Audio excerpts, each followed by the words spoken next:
La entrevista Prime.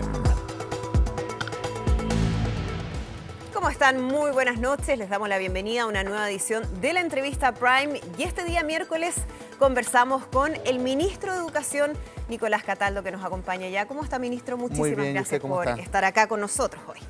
Vamos a hablar, obviamente, del anuncio que ha hecho el gobierno, el propio presidente Gabriel Boric, de este proyecto de reorganización y condonación de deudas educativas y nuevo financiamiento para la educación superior, ya todos lo conocemos ahora como FES, y el fin del crédito con aval del Estado, el CAE. El presidente Boric dijo, ministro, que no era el proyecto como lo imaginó desde un comienzo. ¿Es como usted lo imaginó?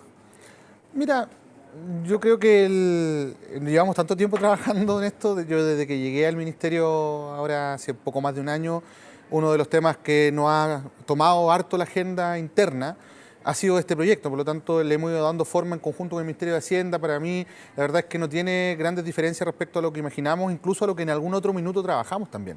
Me tocó trabajar en la propuesta de fin al CAE que se trabajó en la candidatura de Alejandro Guiller en su minuto. Entonces, muchos elementos de los que están hoy día en la propuesta están contenidos también en la discusión que ha tenido el país a lo largo de los últimos 15 años, tranquilamente, o más, quizá. Entonces, la verdad es que nosotros hemos ido dando forma a un proyecto que, como lo he dicho antes, tiene que ser viable desde el punto de vista técnico, financiero, pero también desde el punto de vista político. Sí, ya vamos a entrar en el detalle de aquello, pero le quería preguntar si usted considera, en virtud de eso, si es un cumplimiento de una promesa completa o un cumplimiento parcial de esa promesa que se hizo en la campaña del presidente Gabriel Boric. No, también lo he dicho en otros momentos, cuando se formula un proyecto, un programa de gobierno, luego están las condiciones en las que a uno le toca asumir el ejercicio real del gobierno, ¿no? Y lo importante es cumplir con la hoja de ruta trazada. Nos comprometimos a terminar con el CAE, hemos presentado un proyecto que termina con él.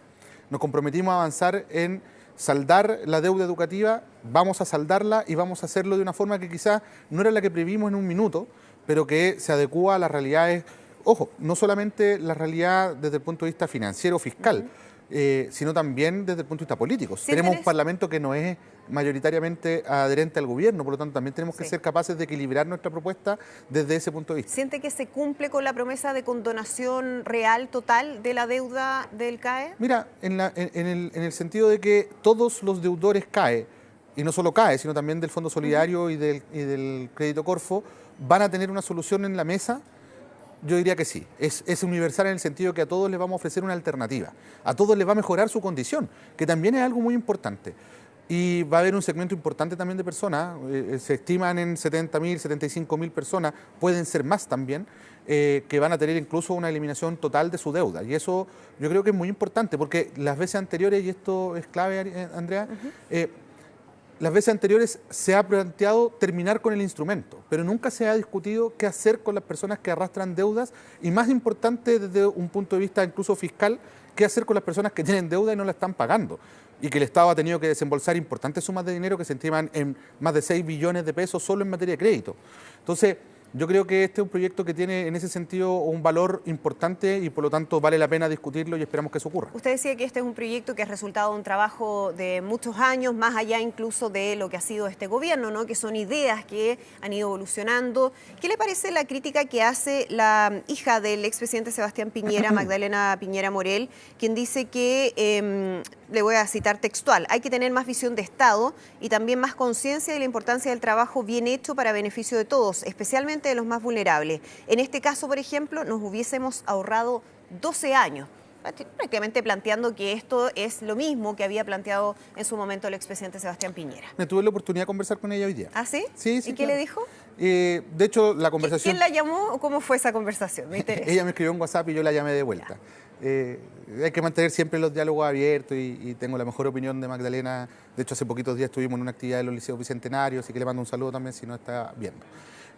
¿Cuál es el punto? El punto es que ella lo señala, al menos eso es lo que ella me transmite, en el sentido de decir, mira, acá hay una discusión que lleva mucho tiempo en desarrollo. Es un poco lo mismo que te estoy diciendo yo, ¿no? Ahora, ¿es exactamente igual? No lo es. Por eso es que yo también respondí en la mañana, no precisamente por ella, sino porque se armó toda una discusión de que Cuando se habla de un tramo exento, sí, pero no es el mismo tramo exento. Cuando se habla de un cobro respecto a la contingencia de los ingresos de las personas, sí, pero no es la misma contingencia. El proyecto del presidente Piñera decía 10. Acá nosotros estamos diciendo máximo un 8 sobre 3 millones de pesos y para abajo, debajo del 7%, o sea, hasta el 7 o incluso menos. Hay diferencias, podría relatar exactamente cuáles son todas ellas. Esto no es un crédito, el otro era un crédito, tenía tasa de interés al 2%, esto no tiene tasa de interés. Entonces, pero sin duda que hay elementos de los mecanismos que son similares, también con el proyecto que presentó la presidenta Bachelet. Y yo creo que lo termina de resolver el presidente en un minuto. Hoy día, durante la mañana, él hizo una declaración donde dijo lo que parecieran ser coincidencias no pueden ser proyectadas como algo negativo. Claro, que le costaba entender la crítica. Evidentemente, o sea, si nosotros no estamos inventando la rueda en todo el proyecto. ¿Que a usted le parece también que eso, que tenga elementos que se habían discutido en gobiernos de distintas posiciones políticas, en fin, va a ser una base más amplia para tener respaldo en el Congreso a la hora de la discusión? Es decir, que quienes apoyaron eso en la época del expresidente Sebastián Piñera debieran estar ahora por aprobar este proyecto de ley. O sea, creo que efectivamente ayuda, porque no estamos, te digo, estamos poniendo sobre la mesa un proyecto que contempla cosas nuevas, como el plan de reorganización y condonación total o parcial de la deuda, que proyecta elementos de continuidad de la discusión que ha tenido Chile durante más de una década, y que también tiene elementos de diferenciación, incluso teniendo los mismos mecanismos porque los contenidos tienen distancias, ¿no? Por ejemplo, lo que te decía recién respecto a la contingencia.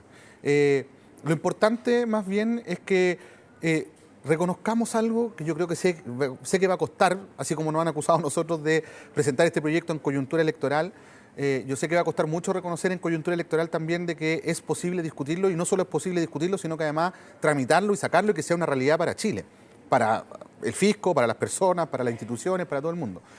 Van a haber discusiones grandes que se van a dar en el Congreso y esperamos que ahí se resuelvan. Había cuestionamientos del momento de la presentación de este proyecto, una por lo que usted dice, ¿no? Porque estamos a pocos días de una elección municipal, pero también hay quienes plantean que en el fondo hay otras prioridades en el país y que no es el momento de discutir del CAE, sino que avanzar en la agenda de seguridad. ¿Qué le parece a usted ese tipo de cuestionamientos que han surgido también a propósito de eso? Yo creo que es un falso debate, y creo que es un falso debate porque Chile nunca va a dejar de tener muchos problemas, ningún país, nuestro país tampoco. Mañana puede haber un terremoto, ni Dios lo quiera. Tenemos muchas dificultades en el sector educación, la educación pública, los desafíos que tenemos en la educación parvularia. Hay múltiples problemas, no solamente dentro de la cartera de educación, sino también fuera. El punto es que si cada debate va a ir siendo subordinado por los desafíos que van emergiendo, la verdad es que nunca terminaríamos de proyectar ninguna política pública de largo plazo. Y esta es una política pública de largo plazo. Es lo que yo califico y he calificado como una política de Estado. Cuando se crea el crédito con aval del Estado, ya hacia el año 2005-2006, que cuando comienza su implementación, nace con un propósito que tiene que ver con avanzar a darle oportunidades de acceso a la educación superior a personas que no estaban accediendo a la educación superior. Mucha gente de familias que por primera vez lograban tener acceso a la educación superior. Eso tiene mucho valor, ¿cómo no lo va a tener? Pero también fue proyectado de una forma que quizás no se previó, y tuvo una expansión muy grande, generó una expansión importante de la cobertura del sector educacional superior, sobre todo desde lo privado, no precisamente con instituciones de buena calidad. Y ese es un punto importante, perdón ministro que lo interrumpa, pero hay quienes también dicen, está perfecto, hay que cambiar el sistema en términos del financiamiento, pero también hay que reevaluar lo que está pasando en materia de educación superior. Totalmente. La duración de las carreras, la calidad de los establecimientos que justamente que imparten. ¿Qué pasa con esa otra discusión? Porque tampoco se trata de estar financiando a que los estudiantes sigan endeudándose de otra forma, pero van a tener que de alguna manera retribuir esto, pero no es una deuda. Bueno, después podemos hablar de eso. Sí, le podemos cambiar el nombre, porque entiendo que no hay un acreedor. Cuando hay una deuda que, por ejemplo, en el caso del CAE, hay una deuda que está en el sistema bancario, ¿no? Y eso te impide o te baja calificación para acceder, por ejemplo, a un crédito hipotecario. Yo lo entiendo y lo tengo también para que lo aclaremos bien de este fondo revolvente que ha mencionado también el ministro Marcel. Pero en el fondo, usted me entiende la idea, que en algún momento esos dineros tienen que volver a este fondo, porque si no, no funciona, ¿no? Así es. Pero ¿qué pasa con la discusión respecto a lo que tenemos en educación superior en estos momentos en el país? Bueno, eso es parte esencial de la discusión. O sea, nosotros lo que hemos planteado y elementos de justificación incluso de esta política, me refiero a la que va a terminar con el CAE, con la bancarización y va a proponer un nuevo sistema de financiamiento, tiene que ver con la modernización académica de la educación superior. El subsecretario de Educación Superior está trabajando en una propuesta junto a la Dirección de Presupuesto para poder avanzar en fondos que permitan a las instituciones de educación superior acortar carreras, por ejemplo, ¿no? O sea, avanzar en la modernización académica, dado que nuestras carreras son muy largas, extensas, los estudiantes terminan haciendo tesis que son realmente de posgrado, más que de pregrado, lo que significa que no solamente estamos mucho más tiempo estudiando en la universidad, sino que además estamos también gastando más plata en formar a ese estudiante cuando podría ser mucho más eficiente el gasto. ¿Y esto por qué es importante? No solamente porque es bueno replantearse, digamos, nuestra estructura académica y si estamos siendo precisos en el tipo de formación que le estamos entregando a los estudiantes desde el punto de vista técnico. Esto no tiene nada que ver con perder la calidad de la formación, sino que más bien en ser profundos en el proceso formativo y por tanto también destinarle el tiempo suficiente a los procesos de investigación y otros, pero también tiene mucho que ver con lo presupuestario.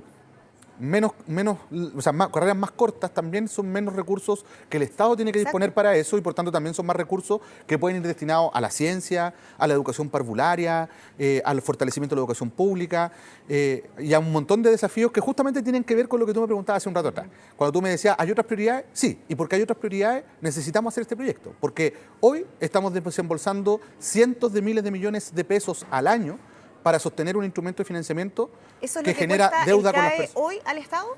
Al año, entre ingresos bajos y sobre la línea, es decir, algunos que se reflejan en el presupuesto, otros que no por el tipo de recursos que implica, son alrededor de 900.000 millones de pesos. ¿Y este sistema no va a costar en ningún caso más que eso? La proyección es que tiene que costar menos que eso, y eso es lo que el Ministerio de Hacienda, de hecho, el día de hoy, si no me equivoco, hicimos en conjunto una reunión con prensa especializada en materia financiera, y justamente la idea es que este proyecto en régimen signifique que el Estado no va a desembolsar más de lo que está desembolsando hoy día y por tanto hacer espacio de gasto fiscal para derivarlos a otras tareas. Aclaremos el punto de la deuda no deuda, de cómo los bancos salen de esta ecuación y la deuda pasa a ser parte de un fondo solidario, ¿no? Que es este fondo que se ha mencionado. Para efectos del estudiante o de quien va a tener entonces esa deuda o quien va a tener que retribuir ese monto, ¿cuál es la gran diferencia en términos prácticos? Bueno, hay varias. La primera es que, tal como está hoy día el proyecto, primero el estudiante no tiene que postular a un beneficio.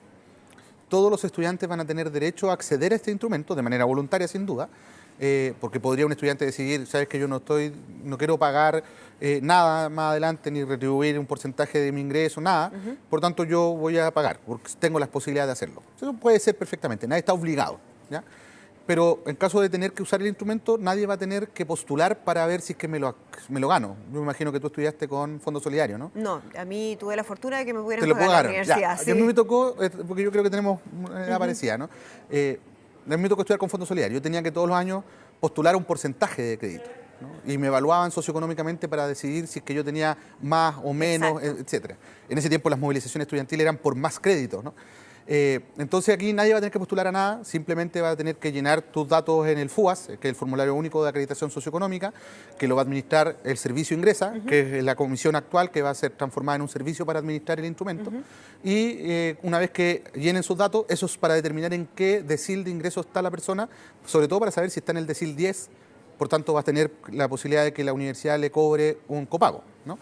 En caso de que esté dentro de los 9 deciles, o más bien del séptimo al 9 decil, porque hasta el sexto decil hay gratuidad, los estudiantes simplemente van a tener que formalizar su matrícula en la universidad y de ahí no tienen que preocuparse de pagar matrícula ni arancel.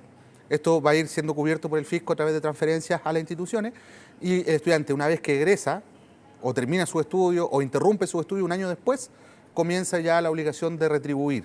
Y ahí es donde se aplica la regla de una contingencia al ingreso a través de la planilla de remuneraciones, es decir, se va a descontar como se descuenta, por ejemplo, la salud, o a través de la operación renta en caso de las personas independientes. ¿Va a ser más eficiente ese pago? De todas maneras, justamente por eso, ¿no? El empleador va a hacer el descuento antes de emitir la planilla de remuneraciones. Tengan empleos formales. En caso de los dependientes. Y en el caso de los independientes va a ser a través del proceso de la operación renta, que va a ser los descuentos o va a ser los cobros en caso de que corresponda, ¿no? Ya, a veces incluso ¿no ve usted una ventana ahí de, digamos, la posibilidad de alguna manera de saltarse esa norma? Bueno, al menos no que se me ocurra, digamos, no soy experto en elusión fiscal y espero nunca hacerlo. Pero evidentemente cuando estamos avanzando, por ejemplo, en proyectos como complemento tributario, que fue lo que legislamos hace poco con el ministro Marcel a la cabeza, uno espera que efectivamente mejore la recaudación y por tanto las personas paguen cada vez más los impuestos que deben pagar. Y en el caso particular de esto, la operación renta va a ser más eficiente la recaudación para aquellos que son independientes, incluso considerando las sociedades profesionales y otros instrumentos que muchas veces se articulan para organizar esto. Y en el caso de las personas dependientes, que es la mayoría de los profesionales, quiero decirlo también, van a hacer los descuentos por planilla. Por lo tanto, en cualquier caso... va a ser automático, tampoco va a ser automático. No es que la persona va a tener que ir a pagar al banco. Ni que recae la responsabilidad en el empleador, que va a tener que estar preocupado de que esta persona entregue ese dinero. No, claro, el empleador va a hacer el descuento correspondiente. Tal como ocurre con la salud. Exactamente. Ya, perfecto, y la previsión. O la previsión. Perfecto. Por eso va a ser más eficiente y la recaudación va a ser mayor. Sí. ¿Qué le parece la crítica que hace Ignacio Briones, que habla de este impuesto a los graduados? Que de alguna manera esto es una especie de impuesto encubierto a los graduados, que es un sistema menos solidario que un crédito contingente. Bueno, él hace todo un detalle más técnico, ¿no? Pero ¿qué le parece esa crítica? Mira, lo primero es que cuando se lean el proyecto y cuando vayamos a la discusión legislativa, vamos a estar disponibles siempre a discutir sobre los aspectos técnicos y las mejoras que este puede tener. Ahora, un impuesto para que sea impuesto tiene que cumplir algunas características. Una de ellas, por ejemplo, es que es unilateral, es decir, se cobra el impuesto porque somos contribuyentes y tenemos que pagar simplemente. No está asociado a una contraprestación, es decir, un impuesto no está derivado de una contraprestación que el Estado te tenga que hacer de manera directa, ¿no? Acá hay voluntariedad, el estudiante puede o no elegir el instrumento. Incluso las instituciones pueden estar o no adscritas al régimen de este instrumento. Y además hay una contraprestación evidente, que es estudiar sin tener que preocuparme de pagar arancel y matrícula, y posteriormente contribuyo para esta lógica donde el sistema va rotando los recursos para efectos de poder sostener la educación de otros. ¿Ese es un sistema basado en sistemas que se usan en otras partes del mundo? Hemos tomado en consideración ejemplos de otros países, también hay mucho de innovación propia. Porque ahí también hay modelos totalmente distintos. Sí, hay de todo, ¿no? digamos, pero hemos mirado, por ejemplo, el caso australiano, hemos visto distintos esquemas en el que hemos basado, hemos tomado elementos. Lo relevante es que más allá de si es o no tal o cual cosa, hay que evaluar el proyecto en su mérito y en lo que quiere instruir al sistema para efectos de poder operar con esto. Entonces, cuando el estudiante no tiene que postular, cuando el estudiante ingrese no tiene que preocuparse de pagar, cuando luego de egresado comienza a retribuir un porcentaje de su ingreso que va a estar determinado por una regla que además es progresiva. Entonces, yo creo que al revés, esto es progresivo porque las personas que ganan menos van a contribuir también menos para efectos de que esto sea realmente progresivo. Incluso hay un tramo bajo el $1.000.000 que opera con la lógica de tasas marginales, donde el porcentaje de aporte va a ser inferior al 7% precisamente para que no sea regresivo y los que ganan un poco más terminen teniendo menos ingresos producto del cobro total de estos recursos. Es muy parecido a cómo funciona además todo nuestro esquema tributario. ¿Qué pasa desde el punto de vista de los planteles universitarios? ¿Qué efectos tiene para las universidades el nuevo sistema? Mira, pensando también en algunas críticas que se ha hecho respecto a los efectos que ha tenido la gratuidad en algunas universidades. Lo primero es que estamos en un esquema en que todavía estamos regulando aranceles. El mandato que nos dio la ley de gratuidad es hacer el proceso de regulación arancelaria. Este proceso no ha terminado, mayoritariamente aún no se ha hecho, o está en proceso más bien, y faltan incluso las carreras más caras, ¿no? Sobre todo las del área de la salud. Sí. Dicho eso, nuestra proyección no debería tener un impacto negativo sobre las instituciones. Más, claro, algunas, dada la composición socioeconómica de sus estudiantes, incluso pueden recibir más recursos que los que están recibiendo hoy día. Aquí hay que ponderar todo. Hoy día las instituciones, por ejemplo, que tienen estudiantes con CAE, cuando el estudiante deserta durante la carrera, hay parte de esos recursos que tienen que inyectar al sistema porque tienen que comprar cartera, claro, ¿no? De hecho, la estimación el último año que recuerdo, el año 2022, fueron cerca de 77.000 millones de pesos que las instituciones tuvieron que poner para la compra de cartera, ¿no? Que es harto recurso. Por otro lado, el CAE actual opera con el arancel de referencia, que es más bajo que el arancel regulado. Sí. Por lo tanto, también el estudiante va a aportar más a partir de esta cobertura de arancel regulado.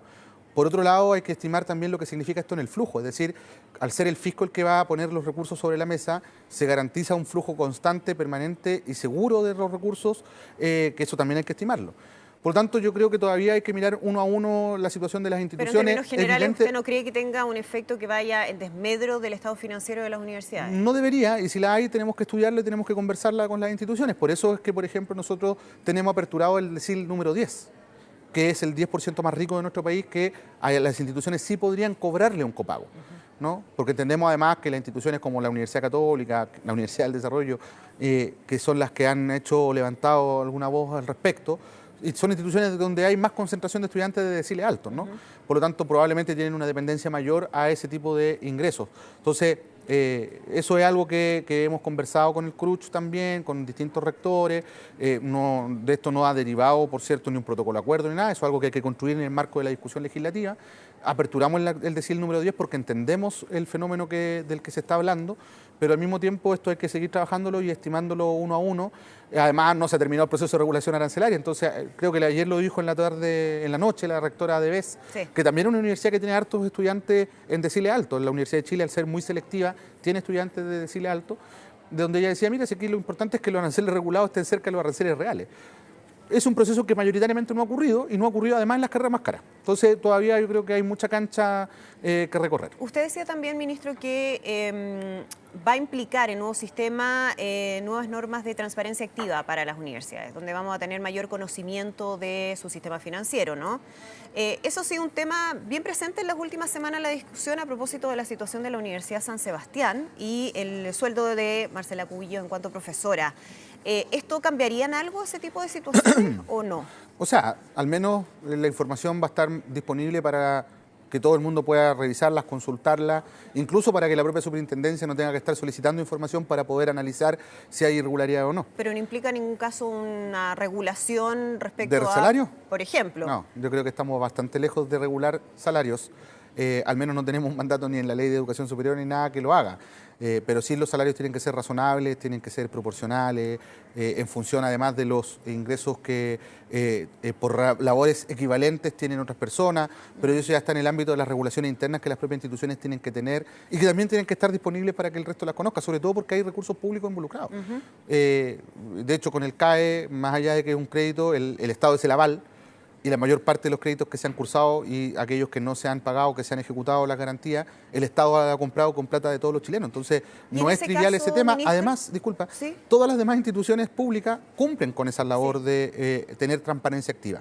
Y creo que es bueno que eso ocurra. Yo no creo que nadie podría estar en contra de la transparencia. En el caso de Marcela Cubillos, usted decía, cuando se conoce esa información, que había que esperar la información de la Superintendencia de Educación para tener un criterio más técnico respecto a aquello. Ojo, ¿Cuándo vamos a tener eso, ministro? Cuando la Superintendencia termine la investigación. ¿Cuánto tiempo podría demorar? La Superintendencia es un órgano que, si bien es cierto, se relaciona con el Ministerio Autónomo. Yo creo en esto y he sido muy enfático también con el propio superintendente. Yo me reuní con él para darle la instrucción de actuar con toda la libertad respecto a este tema, porque efectivamente yo no quiero que esto se politice más allá de de la cuenta, digamos. Podría alguien acusarme a mí por estar en el otro lado del espectro de alguna persecución política. Yo quiero descartarlo absolutamente. No me interesa tampoco entrar en esa discusión. Tenemos harto de otros desafíos más interesantes y relevantes que ese. Lo que no quiere decir que la superintendencia, en función de su atribución y su mandato, cumpla el rol de hacer la fiscalización. Por eso pidió antecedentes a la Universidad de San Sebastián, estimó que esos antecedentes eran insuficientes, abrió una investigación para poder profundizar aún más en la situación. Si hay algún hallazgo, no tengo duda que la superintendencia nos va a informar pronto. ¿Qué podría ocurrir en ese caso? ¿Qué tipo de hallazgo? Depende del tipo de hallazgo que tenga. O sea, ¿qué tipo de sanciones podría haber? Cualquier cosa que yo pueda aventurar es una mera hipótesis que no está fundamentada. No lo que pueda encontrar, pero ¿qué ¿qué es lo que establece en el fondo la ley al respecto? Mira, sobre todo el tema de que los recursos no estén derivando, por ejemplo, en acciones que puedan constituirse como acciones de lucro. Por ejemplo, estar pagando cosas que no corresponde a instituciones que no corresponde. O sea, que esto no tiene que ver con Marcela Cubillos. Creo que el caso de la ex ministra abre un debate, pero finalmente el problema para nosotros no es si se paga un sueldo de 17 millones de pesos. El problema es si los recursos están destinados para los fines de la universidad. Si no están destinados para los fines de la universidad, hay un incumplimiento legal. Ministro Cataldo, muchísimas gracias por conversar Muchas con nosotros gracias, hoy en la Diana, que entrevista esté muy Prime. bien. Que esté muy bien. Chao. Nos despedimos, muchísimas gracias a ustedes también por acompañarnos y los dejamos invitados a continuar informándose en nuestro canal Mega Noticias Ahora. Que estén muy bien.